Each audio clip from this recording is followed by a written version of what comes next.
Hello everyone, hope you are keeping well. This is Vishal Masi and welcome back to my channel Economic Sites.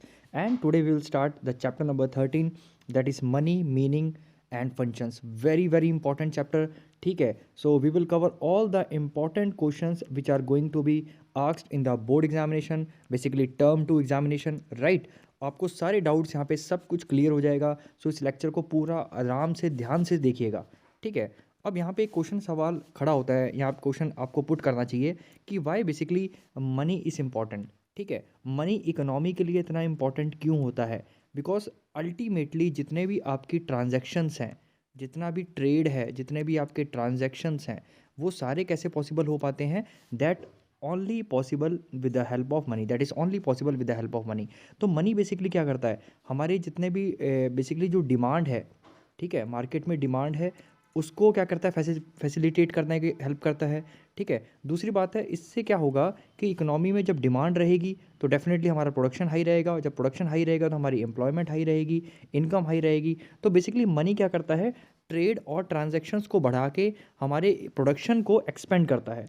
ठीक है, trade क्योंकि increase होगा, जितना लोग खरीदेंगे, जितना लोग बेचेंगे, बेसिकली हमारा उससे ट्रेड बढ़ेगा, उससे उससे प्रोडक्शन इंक्रीज होगा, प्रोडक्शन से इनकम इंक्रीज होगी, इनकम से एम्प्लॉयमेंट इंक्रीज होगी, एम्प्लॉयमेंट से फिर हमारा आपको पता है देश आगे जाएगा. So there are so many multiple uses, okay, of the money, right? And money की इंपॉर्टेंस इसलिए इकोनॉमी में बहुत बहुत ज़्यादा है. So that's why we are going to study the money. और यहाँ पे money it is very comprehensive, it is not a simple thing. यहाँ पे आपको काफ़ी नई चीज़ें पढ़ने को मिलेंगी. ठीक है, okay, it is not a very simple thing, right? चलिए, तो स्टार्ट करते हैं with the introduction. So money is regarded as one of the greatest inventions of the mankind. आपको पता है जैसे कि फायर एक बहुत बड़ी इन्वेंशन थी, व्हील एक इन्वेंशन थी, ऐसे ही मनी एक बहुत बड़ी इन्वेंशन है. ठीक है, जो मॉडर्न इकोनॉमीज़ हैं और मनी यूजिंग इकोनॉमीज़, आपको पता है आज की डेट में कोई भी दुनिया में आप किसी भी कंट्री में चले जाइए, everywhere money is used, right? So these economies are based on the specialization and division of labour, obviously बात है. ठीक है, which necessitate the exchange of goods and services. आपको पता है कि यहाँ पे अब डिवीजन ऑफ लेबर हो चुका है, राइट? नाउ दीज डेज आपको पता है कि कोई भी एक इंसान कोई एक काम करता है, राइट? ओके दोस्तों, that is a division of labour based on the specialization he has. So उससे क्या होता है? ऑब्वियसली बात है, एक इंसान को दूसरे की हेल्प करनी पड़ेगी या ज़रूरत पड़ेगी, क्योंकि एक पर्टिकुलर आदमी एक ही काम में, या आप कह सकते हो ही इज़ परफेक्ट और he is engaged in one activity. So every other human need a help of the other one, right? तो उससे क्या होगा? Exchange of goods and services होंगी, राइट? और exchange of goods and services के लिए आपको बेसिकली क्या चाहिए? Money is needed. ठीक है, to facilitate the exchange of goods and services. So money is the generated. अब मनी किससे जनरेट होता है? It is generated by the central bank. ध्यान रखिएगा, हमारे देश में सेंट्रल बैंक कौन सा है? That is RBI, okay, reserve bank of India. Clear? And it is also helped by the commercial banks of India. जितने भी कमर्शियल बैंक्स हैं हमारे, PNB हो गया, SBI हो गया, ICICI हो गया, सरकारी प्राइवेट भी होते हैं, सरकारी भी हैं. ठीक है, so there are many commercial banks which are helping RBI to basically help the flow of money. ठीक है, flow of money very important. देखिए, RBI जरूर उसे प्रिंट करता है, उसे मिंट करता है, इशू करता है, लेकिन एक्चुअली में फ्लो ऑफ मनी कौन हेल्प करता है? कमर्शियल बैंक्स करते हैं या बैंकिंग. तो यहाँ से आप कह सकते हो कि मनी जो है, या आप कह सकते हो money it is very important for the banking sector as well. मतलब बैंकिंग सेक्टर भी कहीं ना कहीं आपके इस चैप्टर से रिलेटेड है, इसलिए बेसिकली आपको इस चैप्टर के बाद बैंकिंग सेक्टर पढ़ाया जाता है, बैंकिंग चैप्टर. ठीक है, so next that is a barter system of exchange, right? अब जब पहले मनी नहीं था तो तब भी ट्रेड होता था, ऐसी बात नहीं है, ट्रेड तो सदियों से चला आ रहा है. तो फिर कैसे पॉसिबल हो पाता था? तब बेसिकली ये होता था, बाटर सिस्टम होता था. बाटर सिस्टम मतलब जिसे CC इकोनॉमी भी बोला जाता है. ठीक है, other words it is commodity for commodity economy. मतलब कोई दो इंसान है, अगर इस इंसान को इसका कोई कॉमोडिटी चाहिए और इस इंसान को अगर इसका कोई कॉमोडिटी चाहिए, तो बेसिकली दे एक्सचेंज कर लेते थे आपस में, राइट? और ऐसे ट्रेड पॉसिबल हो पाता था. लेकिन इसके अब ड्रॉबैक्स बहुत ज़्यादा थे, आपको पता ही है अब कितने ड्रॉबैक्स होंगे, राइट? अब इससे एक प्रॉब्लम क्या आएगी? सबसे बड़ी प्रॉब्लम ये आएगी इससे कि आपका क्या होगा, जो ट्रेड है वो बहुत लिमिटेड होगा, राइट? ट्रेड बहुत लिमिटेड होगा, इकोनॉमी डेवलप नहीं करेगी। तो ये दिक्कतें थी इसमें, ठीक है। आगे इसमें और डीपली पढ़ लेंगे इसके ड्रॉबैक्स बेसिकली, लेकिन आपको मैंने एक नट शेल में बता दिया बार्टर सिस्टम क्या है। तो यहाँ पे एक सबसे पहले इंपॉर्टेंट क्वेश्चन आपका आ सकता है एग्जाम में कि बार्टर सिस्टम की डेफिनेशन क्या आती है। So what is barter system? Barter system is refers to a system of exchange where goods and services are exchange directly for the other goods and services, right. मतलब goods for goods change हो सकते हैं या goods for services, कैसे भी, मतलब basically यहाँ पे मनी को कंसीडर नहीं करेंगे या मनी का यहाँ पे कोई मतलब नहीं रहता, ठीक है। जैसे मैं आपको एग्जांपल बताऊंगा, कई स्टेट्स में लाइक पंजाब, आप कह सकते हैं यूपी या बिहार, मैनी स्टेट्स में क्या होता है कि ठीक ठीक है, मान लीजिए दो फैमिलीज हैं और दोनों के दो छोटे छोटे खेत हैं, राइट। तो ये फैमिली क्या करती है, हार्वेस्टिंग के टाइम इनकी हेल्प करती है, राइट। ओके, तो ये दोनों फैमिली मिलके फिर इसमें काम करेंगी, फिर जब इनकी बारी आएगी तो ये दोनों फैमिली मिलके इनके खेत पे काम करेंगी। ऐसा होगा क्या, इनका जो लेबर कॉस्ट है वो सेव हो जाएगा, राइट। तो ये कह सकते हैं एक छोटा सा एक एग्जाम्पल है जो अभी भी कई इंडिया में कई जगह पे एग्जिस्ट करता है। So that is a part of a barter system, right. लेकिन ओवरऑल अब बार्टर सिस्टम नहीं है। चलिए, नेक्स्ट है that is a very very important, यहाँ से शॉर्ट कमिंग्स आप पढ़ लीजिएगा। What are the shortcomings of the barter system, right, कि बार्टर सिस्टम की शॉर्ट कमिंग्स क्या है। तो सबसे पहले है lack of double coincidence of wants. Lack of double coincidence of wants मतलब होता है कि when the two person may not desire to purchase each other goods, ठीक है। मान लीजिए मार्केट में बहुत सारे लोग मिलते हैं, राइट। अब हो सकता है कि ये पॉसिबल चांसेस है कि इसको इसका गुड नहीं चाहिए, इसको इसका गुड नहीं चाहिए, इसको इसका गुड नहीं चाहिए, उसको इसका गुड नहीं चाहिए। तो एक्चुअली दो ढूंढ पाना बहुत मुश्किल है, ठीक है। कोइंसिडेंस होना बहुत मुश्किल है कि जिसको उसका सामान चाहिए और उसको उसका सामान चाहिए। तो that is very very a great problem which is called the lack of double coincidence of wants, right. Next है that is a lack of any common unit in the terms of which a value and goods can be measured. जैसे पता है कि एक आपका money भी एक तरह का यूनिट है जिसमें हम मेजर करते हैं, जैसे हम केजी हो गया, right. We also measure in meter, centimeter, वो सब आपने मैथमेटिक्स में बचपन में पढ़ा ही होगा।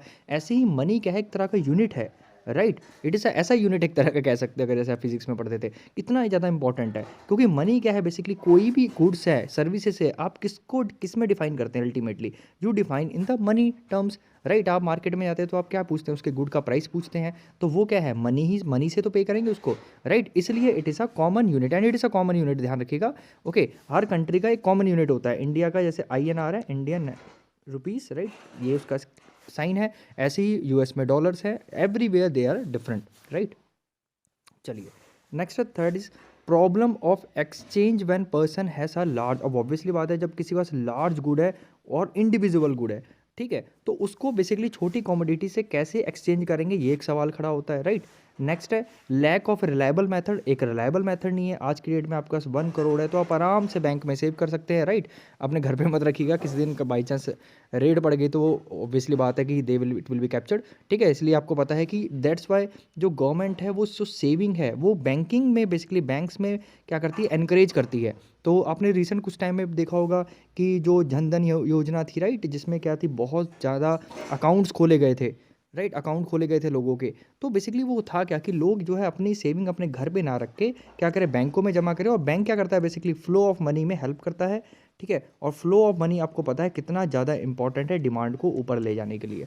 क्लियर हो गया, ठीक है। So everything is related actually. Next है that is a fifth one, difficulty of entering into contract. आप कॉन्ट्रैक्ट में नहीं आ सकते अगर इस सिस्टम में। आप क्या बोलेंगे कि मैं आपको 50 भैंस दूंगा या 30 गाय दूंगा, ठीक है। तो it is very very difficult actually. तो लेकिन मनी के टर्म्स में आप इजीली कॉन्ट्रैक्ट में आ सकते हैं, है ना। मनी में आप आराम से कह सकते हैं कि हाँ, मैं आपको फ्यूचर में क्या है, आप मुझे अभी इस समय LED दे दीजिए या मुझे फ़ोन दे दीजिए, मैं I will pay you after 3 months, whatever may be. तो एक कॉन्ट्रैक्ट में आना बहुत ईजी होता है।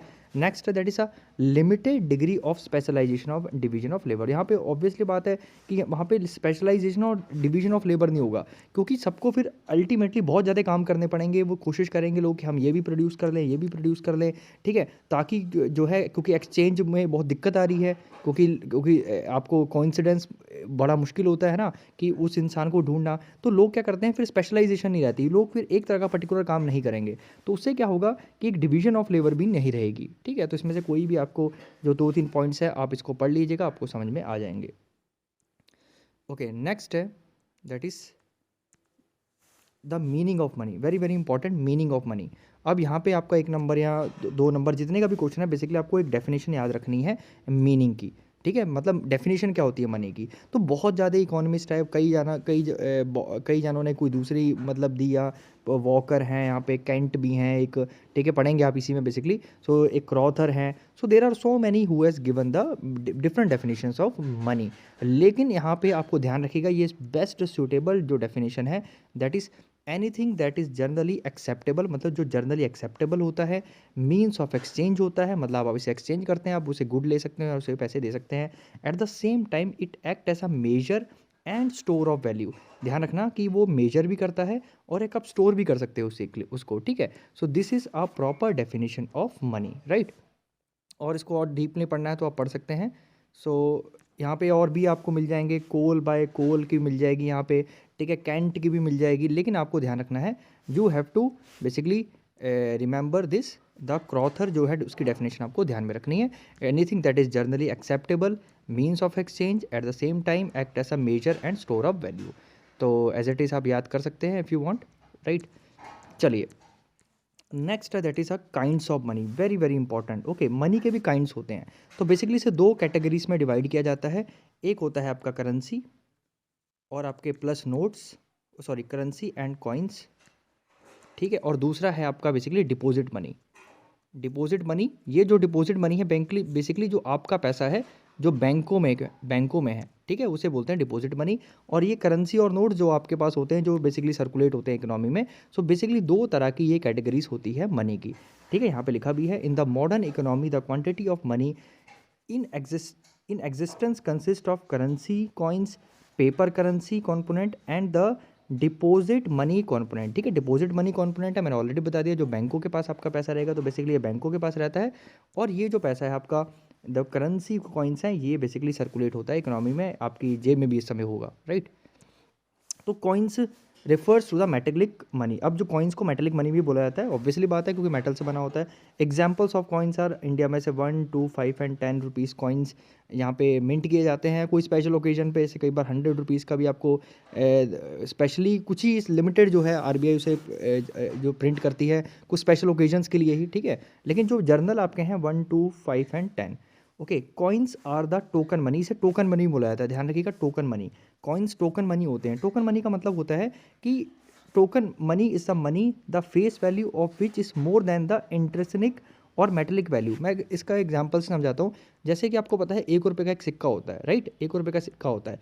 इसको बनने में आपके लगे होंगे, अगर मान लेते हैं 80 पैसे लगे हैं, ठीक है, 80 पैसे लगे हैं। तो इसकी क्या है, इसकी जो फेस वैल्यू है वो ज़्यादा है इसकी बेसिकली मेटेलिक वैल्यू से। मेटेलिक वैल्यू क्या है, उसका कॉस्ट ऑफ प्रोडक्शन ही है बेसिकली। तो ये होती है हमारी token of money, token money. Token money मतलब होता है जिसकी फेस वैल्यू आपकी ज़्यादा होती है इंट्रिंसिक या मेटेलिक वैल्यू से। क्लियर हो गई मेरी बात, सिंपल है। फिर से बता रहा हूँ कि जो टोकन मनी है उसमें क्या होता है, जो फेस वैल्यू है वो ज़्यादा होती है किसकी, उसकी जो मेटेलिक वैल्यू है, या उसकी बेसिकली मेटेलिक वैल्यू यहाँ पर कहने का मतलब है उसकी कॉस्ट ऑफ प्रोडक्शन से। जैसे कि मान लीजिए 1 रुपये है, तो 1 रुपये ज़्यादा होगा उसके जो कॉस्ट ऑफ प्रोडक्शन से 80 पैसे, ठीक है। So this is called the basically token money. अच्छा, तो आप बोलेंगे सर फिर ये टोकन मनी यहाँ कहने का मतलब क्या है। देखिए, कई बार ऐसा भी होता है, कई जगह पे ऐसा भी होता है, जो कॉइन होता है ना, कॉइन होते हैं, मान लीजिए 1 रुपये का कॉइन है कहीं पे, तो उसकी वैल्यू कई बार कॉस्ट ऑफ प्रोडक्शन 1.5 रुपये होता है। हाँ जी, 1.5 रुपये होता है। ऐसा क्यों किया जाता है, ताकि इसके नकली ना बनाए जाए, क्योंकि अगर इसका कोई नकली बनाना भी चाहेगा तो उसका 1.5 रुपये उसको बनाने में उसके लग जाएंगे, ठीक है, तो उसको उल्टा नुकसान ही है, ठीक है। उस फॉर्म को बोलते हैं स्टैंडर्ड मनी, ठीक है। That is called I think standard money, ठीक है। एक बार आप देख सकते हैं, I am sure that is called standard money. लेकिन आपको यहाँ पे ध्यान रखना है कि टोकन मनी क्या होता है। टोकन मनी आप ध्यान में रखिए कि टोकन मनी जिसमें क्या होती है, फेस वैल्यू क्या होती है, ज़्यादा होती है उसकी मेटेलिक वैल्यू से या कॉस्ट ऑफ प्रोडक्शन से। So token coins are these days are usually made of cheap metals like nickel, copper, bronze, ठीक है। तो ये इतना इंपॉर्टेंट नहीं है पढ़ने के लिए, आपको बेसिकली उसका पता होना चाहिए टोकन मनी होता क्या है। नेक्स्ट है करेंसी नोट्स, आपको पता ही है, these are the currency note, okay. Every one has seen the currency notes, I hope, ठीक है, आई होप क्या सबका देखे ही होंगे। Clear. So currency notes are very very important these days in the economy, because जो ultimately जो transaction है ज़्यादातर किस में होते हैं, आपके करेंसी नोट्स में होते हैं। जैसे एग्जांपल है 5, 10, 50, 100, 500 एंड 2000, ठीक है। 1000 का आपको ऑलरेडी पता है, नोट बंद कर दिया गया है। So in India virtually all the paper money in circulation consists of the notes issued by the RBI which is a central bank of India. आपको पता है जितने भी नोट्स हैं वो कौन इशू करता है, आरबीआई ही करता है। आप कोई भी मतलब घर पे छापना मत शुरू कर दीजिएगा, आपको पुलिस पकड़ लेगी, that is illegal. Okay, so currency notes have a very small intrinsic value of their own. Obviously बात है, अगर मान लो 100 रुपये का नोट है, उसकी वैल्यू तो 100 रुपीज़ है, लेकिन उसका जो कॉस्ट ऑफ प्रोडक्शन है हार्डली क्या होगा, 5 रुपीज़ होगा, है ना, क्योंकि जब लार्ज स्केल पे प्रोड्यूस करेंगे तो कॉस्ट ऑफ प्रोडक्शन आपका क्या है, बहुत ही कम हो जाता है। तो that's it's a very small intrinsic value होती है इसकी। So initially central bank issued a currency was fully convertible into gold. देखो पहले क्या होता था कि जो सेंट्रल बैंक थी ना, जो भी करेंसी छापती थी उसे वो कन्वर्ट कर सकते थे आप इजीली गोल्ड में, मतलब उतनी फॉर्म में जितनी करेंसी छापती उतनी फॉर्म में गोल्ड रखा जाता था। It was therefore called the convertible money, इसलिए उसको कन्वर्टिबल मनी बोला जाता है। तो यहाँ पे एक और क्वेश्चन आ सकता है कि what is convertible money. Very simple, central bank issued a currency that was fully convertible into gold, so it is known as convertible money. So convertible paper money refers to the currency note which can be converted into the standard gold और silver coin. आपको पता है कभी भी जो gold है और silver है that place a very very important role, ठीक है। जो आरबीआई है या कोई भी बैंकों में आपके जो बेसिकली रिजर्व्स हैं किस फॉर्म में रखे जाते हैं, या तो गोल्ड में रखे जाते हैं, सिल्वर में रखे जाते हैं, या फॉरेन करेंसी में रखे जाते हैं बेसिकली, ठीक है, जैसे डॉलर्स हो गए। तो ऐसे ही पहले क्या होता था कि जो कन्वर्टिबल मनी होता था उसमें क्या होता है कि आप क्या है उसे गोल्ड में कन्वर्ट कर सकते थे, क्योंकि उस अमाउंट का गोल्ड है जितने का नोट छप रहे हैं उसको रखा जाता था, ठीक है। So money refers to the currency note which can be converted into standard gold और silver coins. But after the world war first almost all the countries of the world abandoned the, क्योंकि इसके लिए आपको पता है कितना ज़्यादा gold रखना पड़ेगा। अब गोल्ड इतना ज़्यादा कहाँ से लाएं, है ना, गोल्ड है ही नहीं, तो उतना गोल्ड रख के आपको करेंसी छापनी है अब उसको कन्वर्ट करने के लिए, राइट। तो इट वॉज वेरी डिफिकल्ट। उससे क्या होगा, ट्रेड भी हैम्पर होगा, क्योंकि करेंसी आपको ज़्यादा चाहिए तभी तो डिमांड बढ़ेगी, है ना। So from now time onwards paper money became the inconvertible. So अब now there is no any requirement since there is no compulsion for central bank for the exchange of gold. अभी कोई ऐसा कोई compulsion नहीं है। आप कल के दिन ये नहीं कह सकते 10,000 पे आके अब आप आरबीआई को मुझे इतना गोल्ड दे दो, है ना। तो आप सिंपली मार्केट से उतना गोल्ड खरीद सकते हैं उससे, लेकिन आपको कोई ये कंपल्शन नहीं है कि सेंट्रल बैंक से कोई बोले कि हमें उसका गोल्ड हमें वापस चाहिए उसका, ठीक है, क्योंकि ये हमारे गोल्ड की वैल्यू के बराबर है, राइट। तो nobody can say that. लेकिन एक रूल है आपको बता दूं कि 115 करोड़ जो है का जो बेसिकली गोल्ड या सिल्वर की फॉर्म में जो आरबीआई रखता है, ठीक है, टोटल 200 करोड़ होता है, जिसमें 115 करोड़ आई थिंक गोल्ड या सिल्वर की फॉर्म में उन्हें रखना पड़ता है। Okay, that is don't go that into that, वो जस्ट एक एडिशनल आपको पॉइंट बता रहा हूँ। फिलहाल के लिए यहाँ पे एक दो एक क्वेश्चन आता है आपका इन कन्वर्टिबल और आपका एक इनकन्वर्टिबल, ठीक है। यहाँ से आपको ध्यान रखना है कि जो मनी बेसिकली जो करेंसी आपके गोल्ड कॉइन्स या सिल्वर कॉइन्स में बेसिकली गोल्ड या सिल्वर में कन्वर्ट हो जाए दैट इज कन्वर्टिबल, और जो नहीं होगा that is inconvertible, and mostly we are using a inconvertible right now, ठीक है। ओके, सो एंड प्रेजेंट, ध्यान रखिएगा, at present all the paper currencies are inconvertible. It is not convertible into gold or silver. If you look in any currency note say 100 rupees, it carries a legend. I promise, आपको अच्छे से पता होगा, note देख लीजिए यहाँ पे, आई promise to pay a bearer sum of 100 rupees signed by the governor of RBI. So basically ये क्या है, एक तरह का this legend simply means that it is converted into the notes and coins of the equal value, ठीक है। तो इससे आप उतनी वैल्यू का कुछ भी खरीद सकते हैं, क्योंकि सिंस एक तरह के इसमें अथॉरिटी है, क्योंकि वो जो पैसा है उसके पास एक अथॉरिटी है, उसको कोई भी मना नहीं कर सकता, राइट। चलिए नेक्स्ट है that is a inconvertible paper money. देखिए यहाँ पे इनकन्वर्टिबल को ज़्यादा एक्सप्लेन किया गया क्योंकि आपका ज़्यादा अब इनकन्वर्टिबल ही होता है, ठीक है। Act S a money because people have confidence. तो एक तरह का आप कह लो कि एक पेपर है सिंपली जिसपे लोगों का एक कॉन्फिडेंस है और कुछ नहीं है। It is issued on the Fiat of the government, so it is called Fiat money. तो वेरी वेरी सिंपल। तो बेसिकली यहाँ पे एक क्वेश्चन और आता है कि फियाट मनी क्या होता है। फियाट मनी क्या होता है, एक इनकन्वर्टिबल पेपर करेंसी है जिसको इशू किया जाता है on the order of government. Very simple, because ठीक है। तो आप क्या बोलेंगे, फियाट मनी एक तरह का इनकन्वर्टिबल पेपर मनी है जिसे कौन इशू करती है, गवर्नमेंट इशू करती है, banking it's legitimacy. Okay, so it is circulated in the country on the order of the government. In the modern economy the use of the paper money is wide spread. आपको पता है paper is very economical, okay, it is convenient, ये सब चीज़ें clear हो गया। तो इसे आप पढ़ सकते हैं, आपको सिंपली समझ में आ जाएगा, ज़्यादा कुछ टफ नहीं है। नेक्स्ट टॉपिक आते हैं that is a deposit money. Very very important, bank money, क्योंकि हमारा कुछ पैसा जो है होता है, और मैं तो बोलूँगा 50 से आपको पता है 80% लोगों का पैसा अल्टीमेटली बैंकों में ही रखा जा रखते हैं वो, ठीक है। They do not carry in the cash. So deposit money or bank money refers to the deposits held with the bank on the basis of which checks are drawn. आपको पता है चेक से ड्रॉ कर सकते हो, ATM से कर सकते हो, है ना. सो customers of the banks deposit paper notes and currencies with the banks for safekeeping.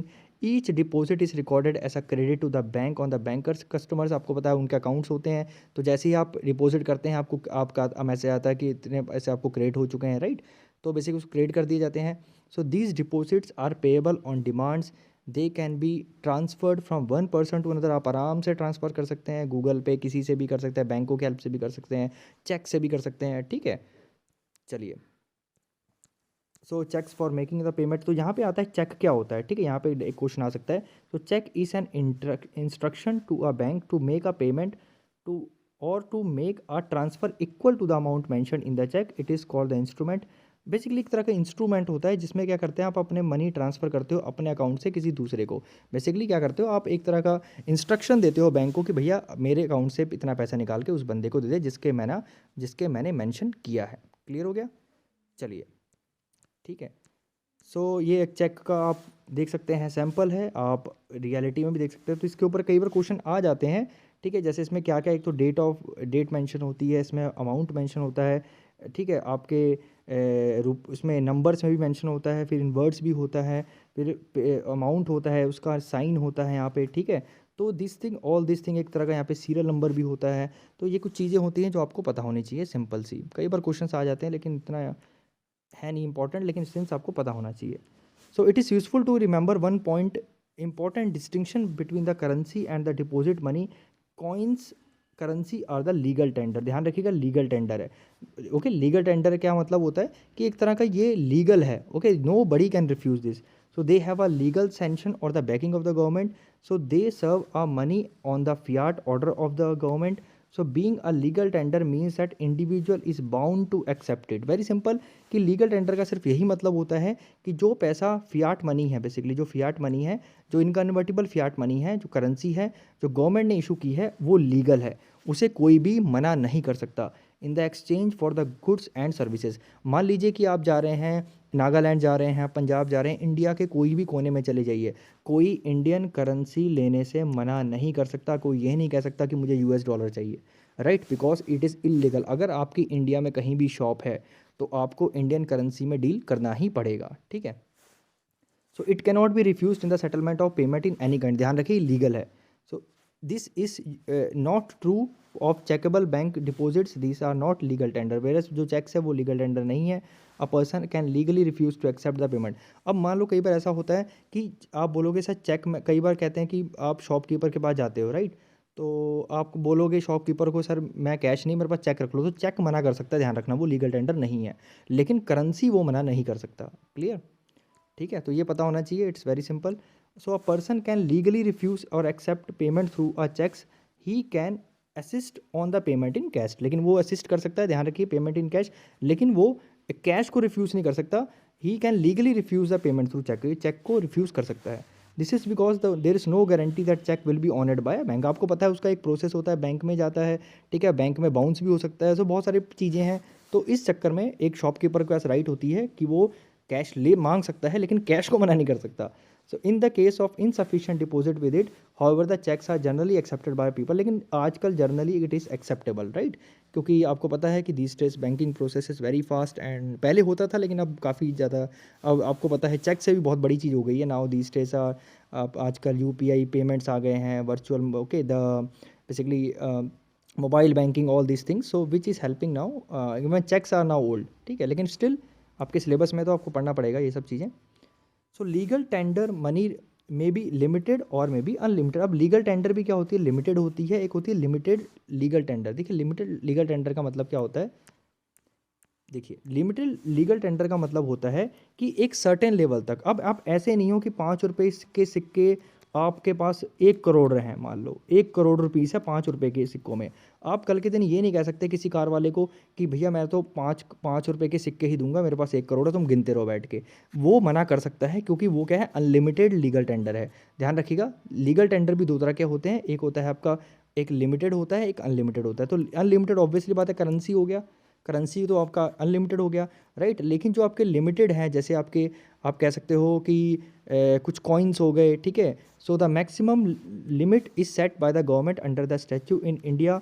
Coins of the small denomination नेमली 5, 10, 25 पैसे, तो 25 पैसे तो है नहीं, ठीक है। तो basically are legal tender money. तो देख लीजिए यहाँ पे बात की गई है कि 5, 10, 20, 25 पैसे, ध्यान रखना कि 5, 10, 20 और 25 पैसे बेसिकली वो आप अप टू 25 रुपीज़ ही उनको दे सकते हो। लेकिन अब ये इसका पढ़ने का कोई भी मतलब नहीं रह जाता, क्योंकि ये ऑलरेडी बंद हो चुके हैं। आपको पता है ऑलमोस्ट सब कुछ 1 रुपये का ही आता है, ठीक है। सो आप कह सकते हो, अब देखा जाए तो ऑलमोस्ट अब क्या है, इंडिया में अनलिमिटेड लीगल टेंडर ही है, ठीक है। On the other hand the money which a person है is to accept without any maximum limit in a country currency note of all denomination and coins of 50 paisa and higher denomination are unlimited legal tender money. तो आप कह सकते हो कहीं ना कहीं अब इस समय इंडिया में सब कुछ ही अनलिमिटेड लीगल टेंडर मनी है, कोई भी लिमिटेड लीगल टेंडर मनी नहीं है, क्योंकि ऑलरेडी अब ये चीज़ बंद हो चुकी है।